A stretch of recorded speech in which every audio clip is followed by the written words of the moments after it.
Okie dokie. So I quickly tell you what's the best way to use programming in Touchdesigner. So I just opened a basic Touchdesigner project, and what I want to do, I want to make a function which changes something. Maybe the function changes, I don't know, the amplitude or the offset or the path for the videos. Doesn't really matter. So best practice, it's always good to have a table and call that table data. And here you're saving all the different things which are important for your project. For example, you can save here the, I don't know, the width of the project, for example, and then you can type it here, and then you can always use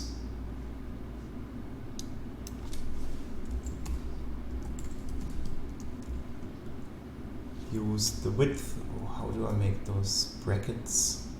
I'm on Windows, I never know how those brackets work. So switching to another. So here we go. Data, width. Here. See? So that's, for example, how you can kind of then you only have to change it. It's like one table where you can have all the data which might be useful for you, so you don't have to go on searching it everywhere. So that's the important data table. And now we make a new one and we call it index, but you can call it whatever you want, and we put it on 0. And yeah, so now we have this. And now we want that from out, the cool thing is always, my computer just crashed. No.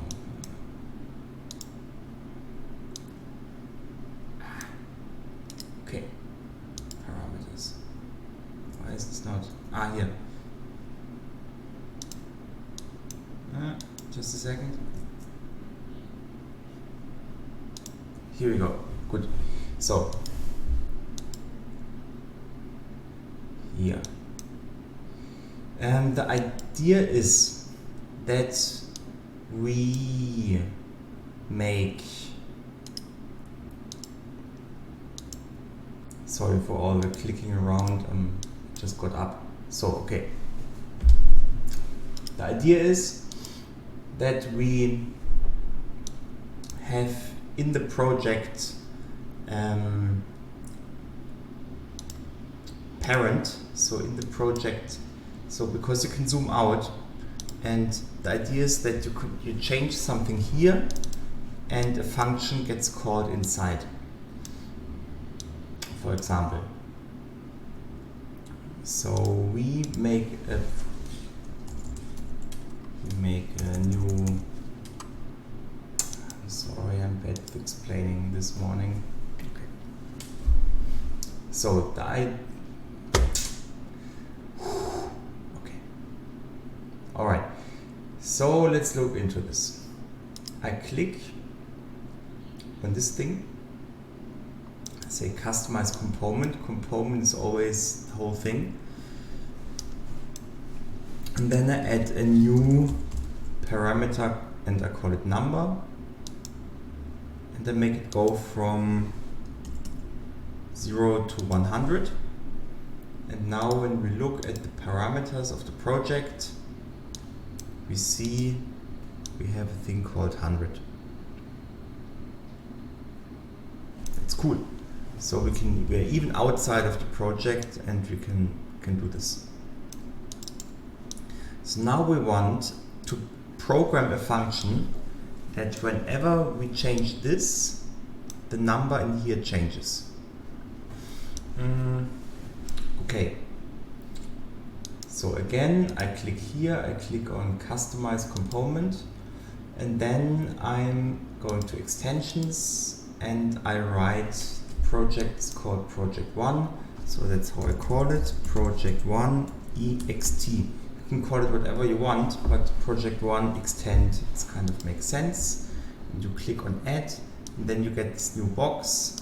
That new box has a lot of code in it, and we look into this code. There's a lot of code which we don't need, but that's not the issue right now.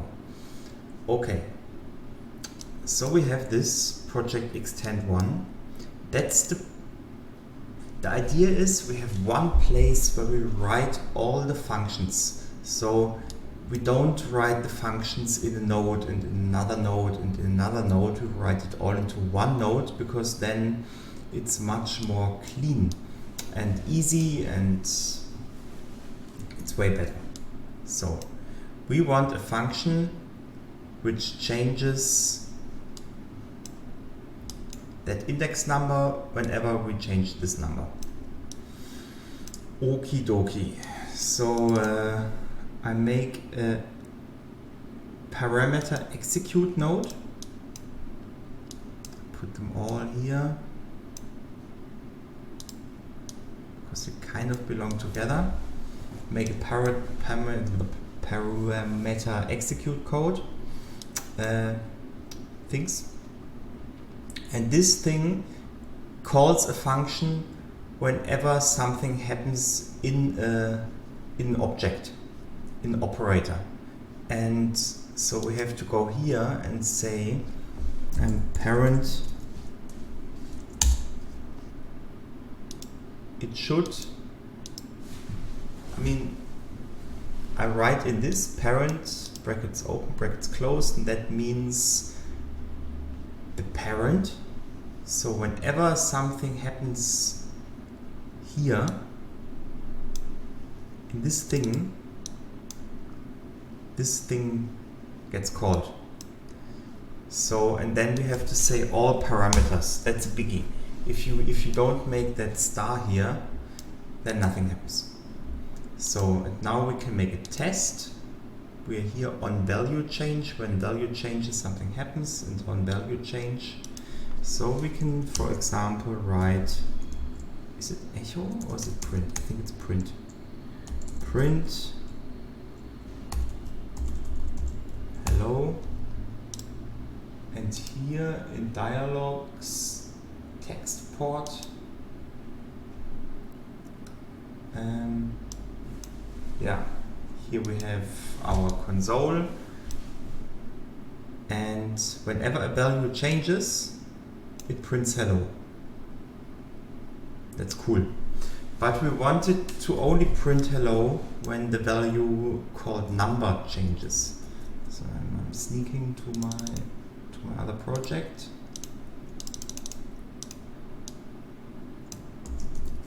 Right. So now this is just a comment. So whenever the parameter with the name number changes, it prints hello.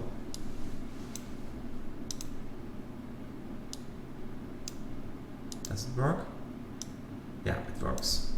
If there would be another parameter, we can make another one.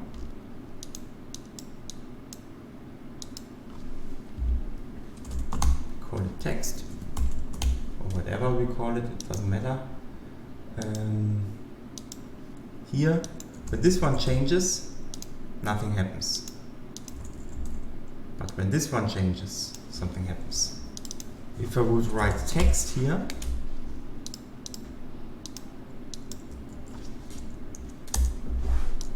and I change the text, then this happens.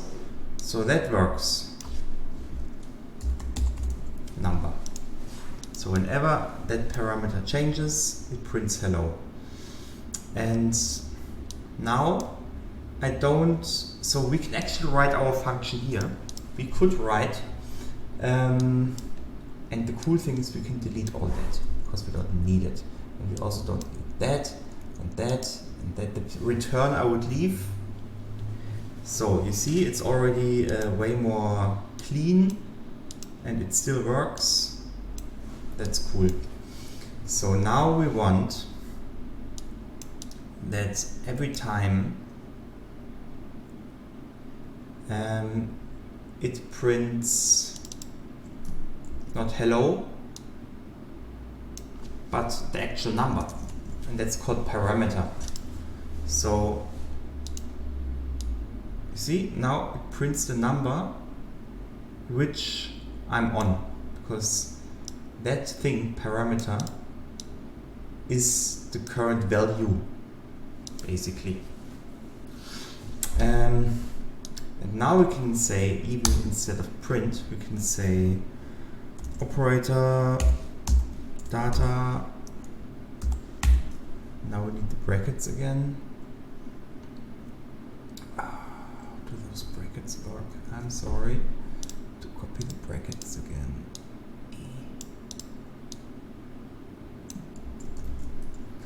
Data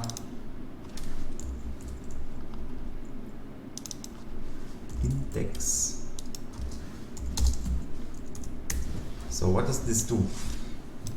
So whenever, because at the moment whenever I change the thing, a function gets called print, which makes us here our log, and now it calls the operator called data, this one.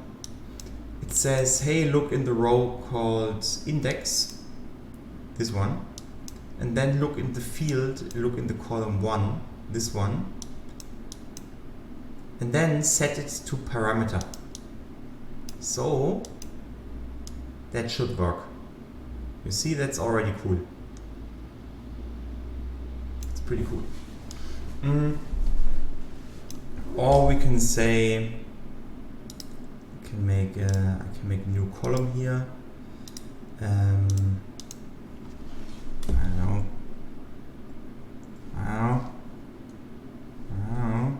Text, doesn't matter. And then we can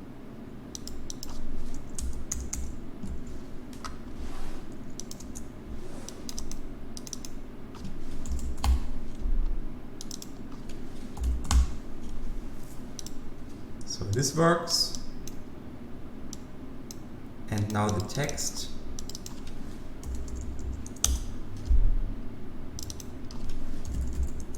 Also works, because here whenever the text changes I can actually remove those prints now, because they were just to show you. So whenever a parameter gets one value changed from the number, it puts in a new number here, and whenever the text changes it puts in a new text. So, great. But we don't want this to be in this parameter execute thing, because this is not good. We want it to be here in this thing, because this component is not really made to save all your functions. We have this component for it. And we can make a, for example, if we look into this, here we have a lot of stuff which we don't need. Here, this we also don't need. Here we don't need, I delete this. Okay. And this we can delete. And let's say we can also delete this. So I think we can't delete this. That's okay.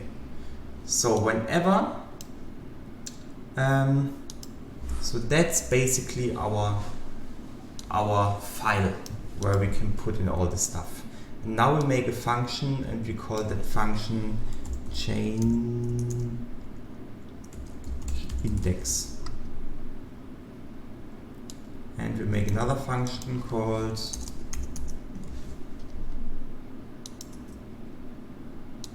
change text. Okie dokie. So in this change index function, we put this, and in the change text function, we put this. So the idea is that here, I need to look how I did it. That's how I did it. Okay. So the idea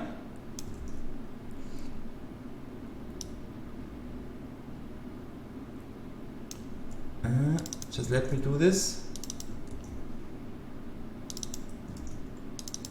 Okay, so whenever the number changes, it's calling that thing. Extension, project 1 extension.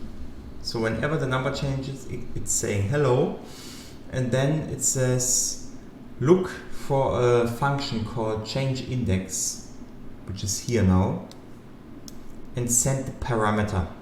And the parameter is, in this case, the v. It's just called v. We can also call it a parameter. It's important that it's the second one. The first one is the self. That's not important for now. I mean, it's referring to itself, but the parameter. And now, actually, that debug thing we can also delete. Let's see if that works. Yes, okay, cool, that works. So, I do this for here. Okay, that's cool. So whenever I change the value of the number, the function gets called inside that thing. You see here, project 1 ext, project 1 ext, and it calls the function change index. And here's the function change index, and then it gets the parameter because it passes the parameter, you know, change index, and here it passes the number to here, and here it gets it again, and here it sets the index in the data table to this parameter, and it does the same when I change the text. So that's the cool thing. Now you can actually make much more complicated things. For example, yeah, like with the text, we can say we can do some. Instead of just writing the text here, we can say if parameter. So if the text is hello,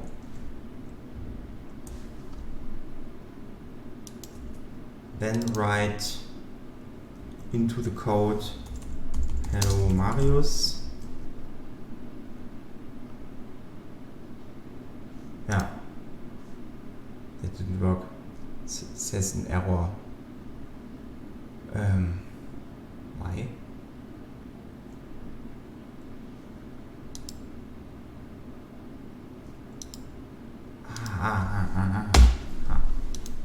Okay, that's how it was. So if I write la la la, nothing happens.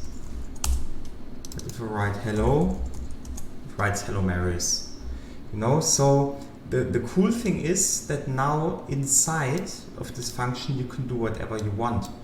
You don't always have to instantly set the thing. You can do all kind of manipulations with the data here. You can make a loop. You can make use if and then. So that's the power.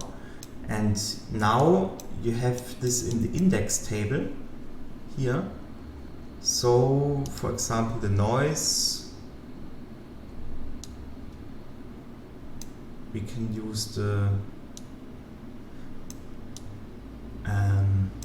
yeah, you can do, for example, with files. For example, you can make a file, a folder, or a file. Let's check out a file. File, a parameter.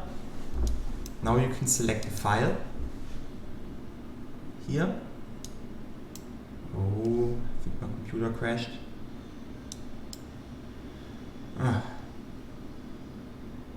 Okay, so here you can select a file.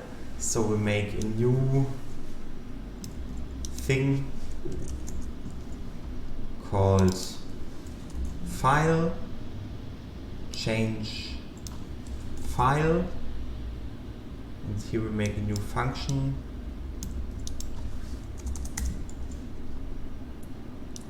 Change file, and we make a new row called file. So the idea is, if I put here another file in, it should put that code here. And that's pretty cool. I'll show you why. See? That worked.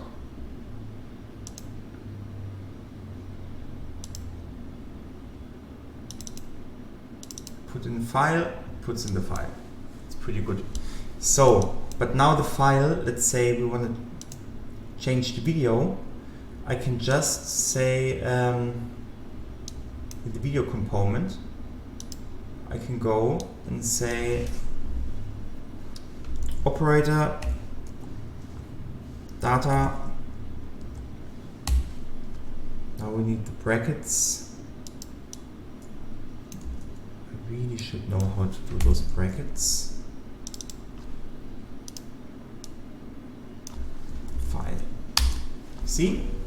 Now it takes this thing. And now the cool thing is, I'm closing this. Now we are outside of the component, and we can change here the stuff. That's pretty cool. And yeah, so we can control the component from the outside. And yeah, that's already good. What else? That's the main thing. Yeah, I hope that's good. Yeah, for now.